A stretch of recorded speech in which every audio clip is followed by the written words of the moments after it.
Chapter 3. The Sabbath committed to the Hebrews.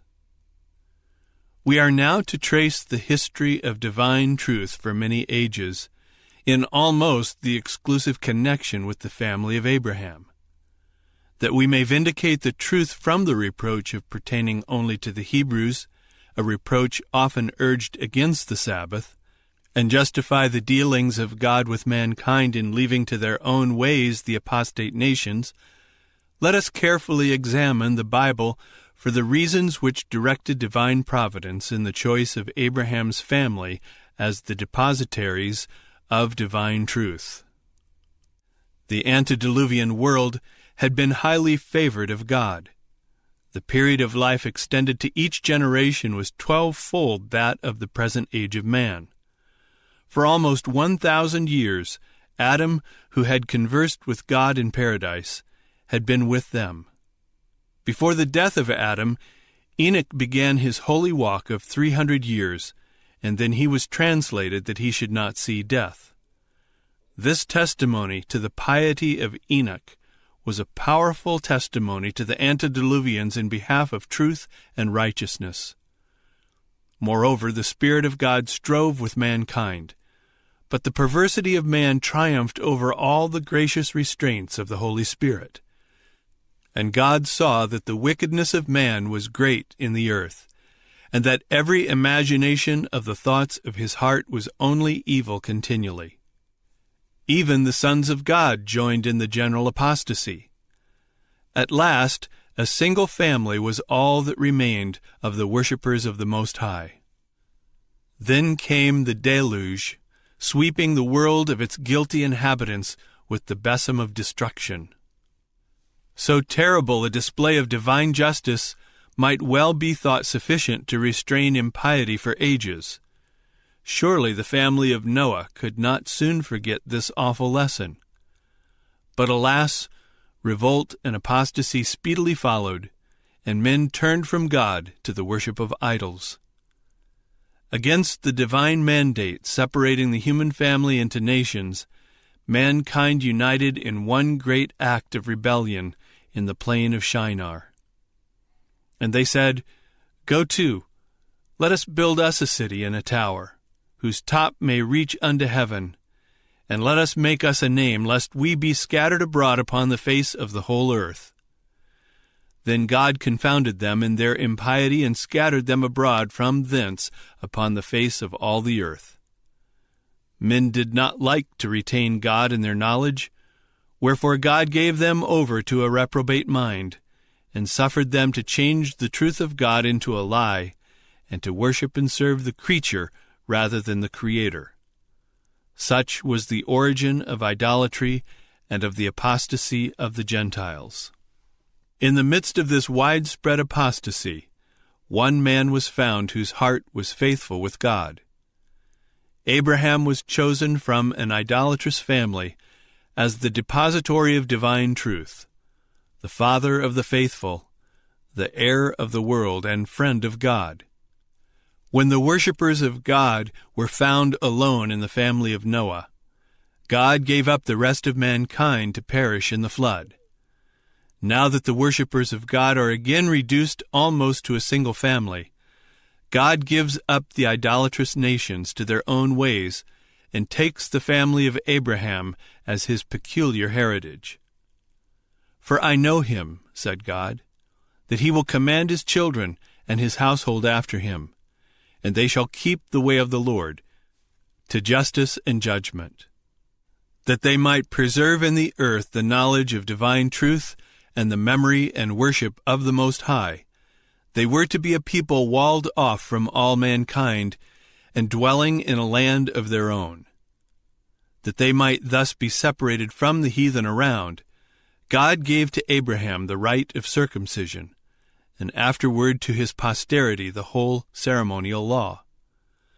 But they could not possess the land designed for them until the iniquity of the Amorites, its inhabitants, was full, that they should be thrust out before them. The horror of great darkness and the smoking seen by Abraham in vision foreshadowed the iron furnace and the bitter servitude of Egypt. The family of Abraham must go down thither. Brief prosperity and long and terrible oppression follow. At length, the power of the oppressor is broken, and the people of God are delivered. The expiration of 430 years from the promise to Abraham marks the hour of deliverance to his posterity. The nation of Israel is brought forth from Egypt as God's peculiar treasure, that he may give them his Sabbath and his law and himself. The psalmist testifies that God brought forth his people with joy, and his chosen with gladness, and gave them the lands of the heathen, and they inherited the labor of the people, that they might observe his statutes and keep his laws. And the Most High says, I am the Lord which hallow you, that brought you out of the land of Egypt, to be your God. Not that the commandments of God, his Sabbath and himself, had no prior existence, nor that the people were ignorant of the true God and his law, for the Sabbath was appointed to a holy use before the fall of man, and the commandments of God, his statutes and his laws were kept by Abraham, and the Israelites themselves, when some of them had violated the Sabbath, were reproved by the question, How long refuse ye to keep my commandments and my laws? And as to the Most High, the psalmist exclaims, Before the mountains were brought forth, or ever thou hadst formed the earth and the world, even from everlasting to everlasting, thou art God. But there must be a formal public espousal of the people by God, and of his law and Sabbath and himself by the people. But neither the Sabbath, nor the law, nor the great lawgiver, by their connection with the Hebrews, became Jewish. The lawgiver indeed became the God of Israel, and what Gentile shall refuse him adoration for that reason? But the Sabbath still remained the Sabbath of the Lord, and the law continued to be the law of the Most High. In the month following their passage through the Red Sea, the Hebrews came into the wilderness of Sin. It is at this point in his narrative that Moses for the second time mentions the sanctified rest day of the Creator. The people murmured for bread. Then said the Lord unto Moses, Behold, I will rain bread from heaven for you, and the people shall go out and gather a certain rate every day, that I may prove them, whether they will walk in my law or no. And it shall come to pass that on the 6th they shall prepare that which they bring in, and it shall be twice as much as they gather daily. I have heard the murmurings of the children of Israel. Speak unto them, saying, At even you shall eat flesh, and in the morning you shall be filled with bread, and you shall know that I am the Lord your God. And it came to pass that at even the quails came up and covered the camp, and in the morning the dew lay round about the host. And when the dew that lay was gone up, behold, upon the face of the wilderness there lay a small round thing, as small as the hoarfrost on the ground. And when the children of Israel saw it, they said one to another, It is manna, for they wist not what it was. And Moses said unto them, This is the bread which the Lord hath given you to eat. This is the thing which the Lord hath commanded. Gather of it every man according to his eating, an omer for every man. According to the number of your persons, take ye every man for them which are in his tents. And the children of Israel did so, and gathered, some more, some less. And when they did meet it with an omer, he that gathered much had nothing left over, and he that gathered little had no lack. They gathered every man according to his eating. And Moses said, Let no man leave of it till the morning. Notwithstanding, they hearkened not unto Moses. But some of them left of it until the morning, and it bred worms and stank.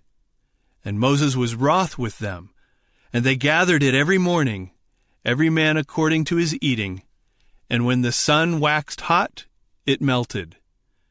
And it came to pass that on the 6th day they gathered twice as much bread, 2 omers for one man, and all the rulers of the congregation came and told Moses.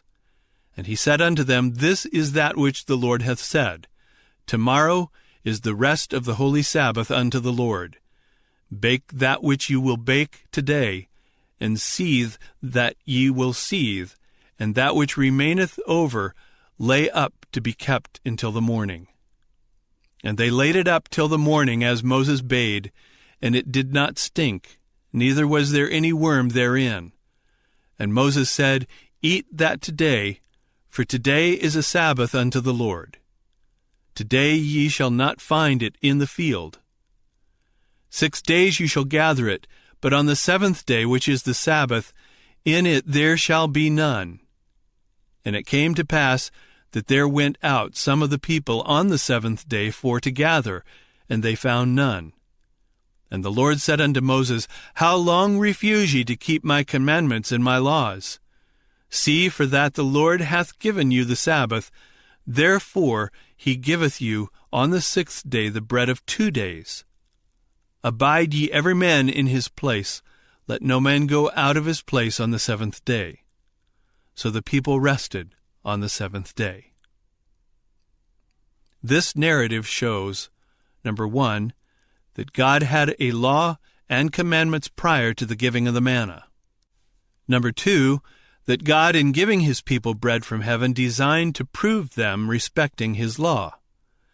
Number 3, that in this law was the holy Sabbath, for the test relative to walking in the law pertained directly to the Sabbath. And when God said, How long refuse ye to keep my commandments and my laws, it was the Sabbath which they had violated. Number 4, that in proving the people respecting this existing law, Moses gave no new precept respecting the Sabbath, but remained silent relative to the preparation for the Sabbath until after the people, of their own accord, had gathered a double portion on the 6th day. Number 5, that by this act the people proved not only that they were not ignorant of the Sabbath, but that they were disposed to observe it. Number 6, that the reckoning of the week, traces of which appear through the patriarchal age, had been rightly kept, for the people knew when the 6th day had arrived. Number 7, that had there been any doubt existing on that point, the fall of the manna on the 6 days, the withholding of it on the 7th, and the preservation of that needed for the Sabbath over that day must have settled that point incontrovertibly. Number 8, that there was no act of instituting the Sabbath in the wilderness of sin, for God did not then make it his rest day, nor did he then bless and sanctify the day. On the contrary, the records show that the 7th day was already the sanctified rest day of the Lord. Number 9, that the obligation to observe the Sabbath existed and was known before the fall of the manna. For the language used implies the existence of such an obligation, but does not contain a new enactment until after some of the people had violated the Sabbath. Thus God says to Moses, On the 6th day they shall prepare that which they bring in, but he does not speak of the 7th. And on the 6th day Moses says, Tomorrow is the rest of the holy Sabbath unto the Lord, but he does not command them to observe it. On the 7th day he says that it is the Sabbath, and that they should find no manna in the field. 6 days you shall gather, but on the 7th day, which is the Sabbath, in it there shall be none. But in all this there is no precept given, yet the existence of such a precept is plainly implied. Number 10, that when some of the people violated the Sabbath, they were reproved in language which plainly implies a previous transgression of this precept. How long refuse ye to keep my commandments and my laws? Number 11, and that this rebuke of the lawgiver restrained for the time the transgression of the people. See, for that the Lord hath given you the Sabbath, therefore he giveth you on the 6th day the bread of 2 days. Abide ye every man in his place. Let no man go out of his place on the 7th day. As a special trust, God committed the Sabbath to the Hebrews. It was now given them, not now made for them. It was made for man at the close of the first week of time. But all other nations having turned from the Creator to the worship of idols, it is given the Hebrew people. Nor does this prove that all the Hebrews had hitherto disregarded it, for Christ uses the same language respecting circumcision. Thus he says, Moses therefore gave unto you circumcision, not because it is of Moses, but of the fathers. Yet God had enjoined that ordinance upon Abraham and his family 400 years previous to this gift of it by Moses, and it had been retained by them. The language, "The Lord hath given you the Sabbath," implies a solemn act of committing a treasure to their trust. How was this done? No act of instituting the Sabbath here took place. No precept enjoining its observance was given until some of the people violated it, when it was given in the form of a reproof, which evinced a previous obligation and that they were transgressing an existing law. And this view is certainly strengthened by the fact that no explanation of the institution was given to the people, a fact which indicates that some knowledge of the Sabbath was already in their possession. But how then did God give them the Sabbath? He did this first by delivering them from the abject bondage of Egypt, where they were a nation of slaves, and second, by providing them food in such a manner as to impose the strongest obligation to keep the Sabbath. 40 years did he give them bread from heaven, sending it for 6 days, and withholding it on the 7th, and preserving food for them over the Sabbath. Thus was the Sabbath especially entrusted to them.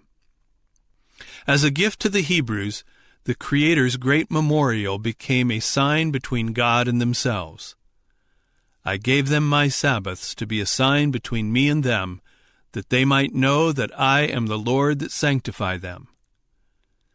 As a sign, its object is stated to be to make known the true God, and we are told why it was such a sign. It is a sign between me and the children of Israel forever. For in 6 days the Lord made heaven and earth, and on the 7th day he rested and was refreshed. The institution itself signified that God created the heavens and the earth in 6 days and rested on the 7th. Its observance by the people signified that the Creator was their God. How full of meaning was this sign! The Sabbath was a sign between God and the children of Israel because they alone were the worshippers of the Creator. All other nations had turned from him to the gods that have not made the heavens and the earth. For this reason, the memorial of the great Creator was committed to the Hebrews, and it became a sign between the Most High and themselves. Thus was the Sabbath a golden link uniting the Creator and his worshippers. Chapter 4. The Fourth Commandment. And now we approach the record of that sublime event, the personal descent of the Lord upon Mount Sinai. The 16th chapter of Exodus, as we have seen, is remarkable for the fact that God gave to Israel the Sabbath. The 19th chapter for the fact that God gave himself to that people in solemnly espousing them as a holy nation unto himself, while the 20th chapter will be found remarkable for the act of the Most High in giving to Israel his law. It is customary to speak against the Sabbath and the law as Jewish, because thus given to Israel. As well might the Creator be spoken against, who brought them out of Egypt to be their God, and who styles himself the God of Israel. The Hebrews were honored by being thus entrusted with the Sabbath and the law, not the Sabbath and the law and the Creator rendered Jewish by this connection. The sacred writers speak of the high exaltation of Israel in being thus entrusted with the law of God. He showeth his word unto Jacob, his statutes and his judgments unto Israel. He hath not dealt so with any nation, and as for his judgments, they have not known them. Praise ye the Lord. What advantage then hath the Jew? Or what profit is there of circumcision? Much every way, chiefly because that unto them were committed the oracles of God, who are Israelites, to whom pertaineth the adoption, and the glory, and the covenants, and the giving of the law, and the service of God, and the promises, whose are the fathers, and of whom, as concerning the flesh, Christ came, who is over all, God blessed forever. Amen.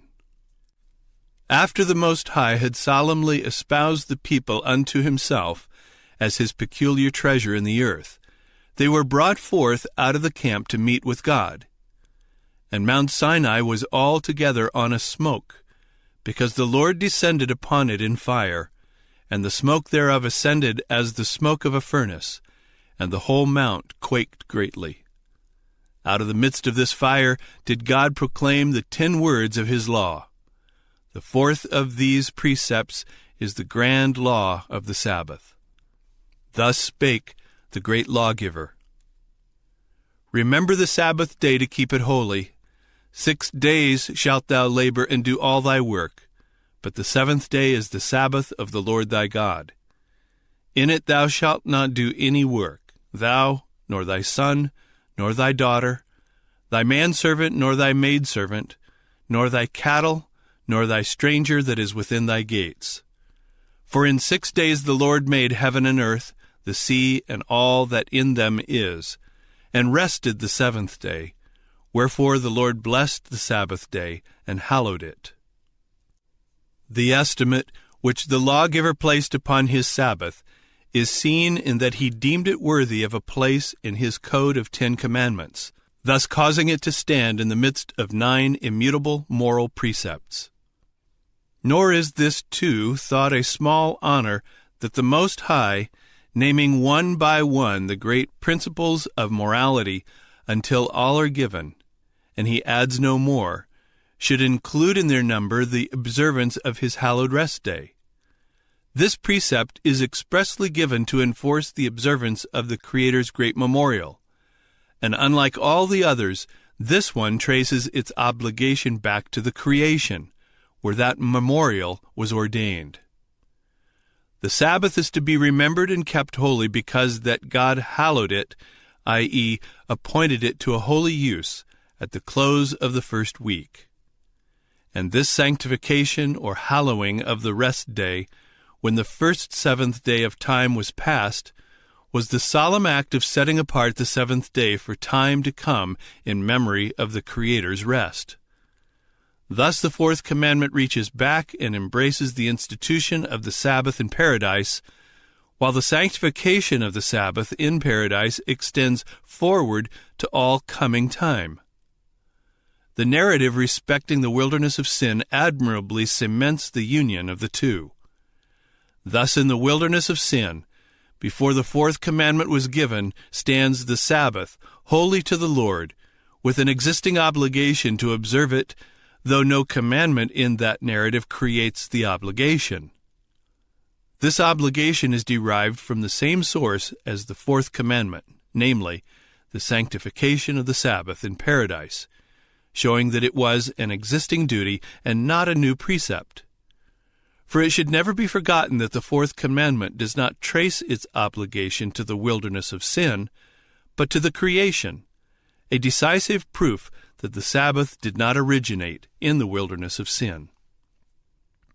The 4th commandment is remarkably definite.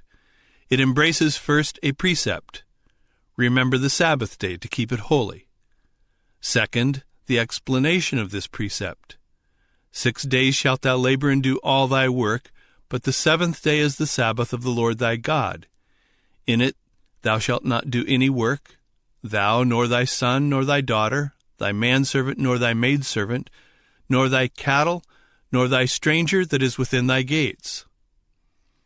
Third, the reasons on which the precept is based, embracing the origin of the institution and the very acts by which it was made, and enforcing all by the example of the lawgiver himself. For in 6 days the Lord made heaven and earth, the sea and all that in them is, and rested the 7th day, wherefore the Lord blessed the Sabbath day and hallowed it. The rest day of the Lord is thus distinguished from the 6 days on which he labored. The blessing and sanctification pertain to the day of the Creator's rest. There can be, therefore, no indefiniteness in the precept. It is not merely 1 day in 7, but that day in the 7 on which the Creator rested, and upon which he placed his blessing, namely the 7th day. And this day is definitely pointed out in the name given it by God. The 7th day is the Sabbath, i.e., the rest day, of the Lord thy God. That the 7th day in the 4th commandment is the 7th day of the New Testament week may be plainly proved. In the record of our Lord's burial, Luke writes thus, "And that day was the preparation, and the Sabbath drew on. And the women also which came with him from Galilee followed after, and beheld the sepulchre, and how his body was laid. And they returned and prepared spices and ointments, and rested the Sabbath day according to the commandment. Now upon the 1st day of the week, very early in the morning, they came unto the sepulchre, bringing the spices which they had prepared, and certain others with them." Luke testifies that these women kept the Sabbath day according to the commandment. The commandment says the 7th day is the Sabbath of the Lord thy God. This day thus observed was the last or 7th day of the week, for the following day was the 1st day of the week. Hence, the 7th day of the commandment is the 7th day of the New Testament week. The testimony of Nehemiah is deeply interesting. "Thou camest down also upon Mount Sinai, and spakest with them from heaven, and gavest them right judgments and true laws, good statutes and commandments, and madest known unto them thy holy Sabbath, and commandest them precepts, statutes, and laws by the hand of Moses thy servant." It is remarkable that God is said to have made known the Sabbath when he thus came down upon the mount. For the children of Israel had the Sabbath in possession when they came to Sinai. This language must therefore refer to that complete unfolding of the Sabbatic institution which is given in the 4th commandment. And mark the expression, "madest known unto them thy holy Sabbath." Not madest the Sabbath for them, language which plainly implies its previous existence, and which cites the mind back to the Creator's rest for the origin of the institution. The moral obligation of the 4th commandment, which is so often denied, may be clearly shown by reference to the origin of all things. God created the world and gave existence to man upon it. To him he gave life and breath and all things. Man therefore owes everything to God. Every faculty of his mind, every power of his being, all his strength and all his time belong of right to the Creator. It was therefore the benevolence of the Creator that gave to man 6 days for his own wants. And in setting apart the 7th day to a holy use in memory of his own rest, the Most High was reserving unto himself one of the 7 days when he could rightly claim all as his. The 6 days, therefore, are the gift of God to man, to be rightly employed in secular affairs, not the 7th day, the gift of man to God. The 4th commandment, therefore, does not require man to give something of his own to God, but it does require that man should not appropriate to himself that which God has reserved for his own worship. To observe this day, then, is to render to God of the things that are his. To appropriate it to ourselves is simply to rob God.